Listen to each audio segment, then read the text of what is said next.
দুপুরে বিমানবন্দর সম্প্রসারণে ভূমি অধিগ্রহণের জন্য এলাকাবাসীকে অন্যত্র সরিয়ে নিতে জেলা প্রশাসন কার্যালয়ে বিমান বাহিনীর কর্মকর্তা এবং স্থানীয় প্রতিনিধিদের সাথে পূর্বনির্ধারিত বৈঠকের জন্য বেলা ১২টার দিকে সমিতিপাড়ার বাসিন্দা জাহিদ সহ আরও কয়েকজন জেলা প্রশাসন কার্যালয়ে রওনা দেয়।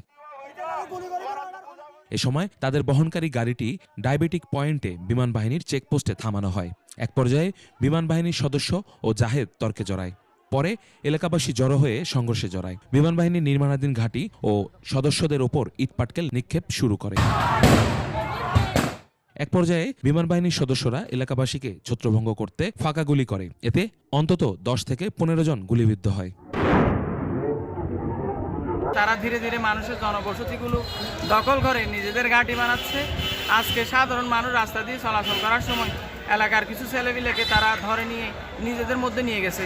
স্থানীয় লোকজন সেটা প্রতিবাদ করায় তাদের উপরে এরা নির্বিচারে গুলি করেছে। পরে স্থানীয়রা কয়েকজনকে উদ্ধার করে কক্সবাজার জেলা সদর হাসপাতালে নিয়ে গেলে কর্তব্যরত চিকিৎসক একজনকে মৃত ঘোষণা করেন। বিষয়টি নিশ্চিত করে কক্সবাজার জেলা প্রশাসক মোহাম্মদ সালাউদ্দিন।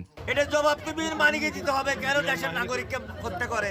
ওরা এখানে আবার চিকিৎসা করতে আছে, ওরাই মর্গে ফেলে দিছে। যদি ওরা একটা প্রাইভেট হসপিটাল নিয়ে যেত, আমার হাজবেন্ড আজকে বেঁচে থাকতো। বিমান বাহিনী মাইকে দেয়। আইএসপিআর জানায় বিমান বাহিনী ঘাঁটি কক্সবাজার সংলগ্ন সমিতিপাড়ায় কিছু দুর্বৃত্ত বিমান বাহিনী ঘাঁটি কক্সবাজারের উপর অতর্কিত হামলা চালায়। এ ব্যাপারে বাংলাদেশ বিমান বাহিনী প্রয়োজনীয় ব্যবস্থা গ্রহণ করেছে।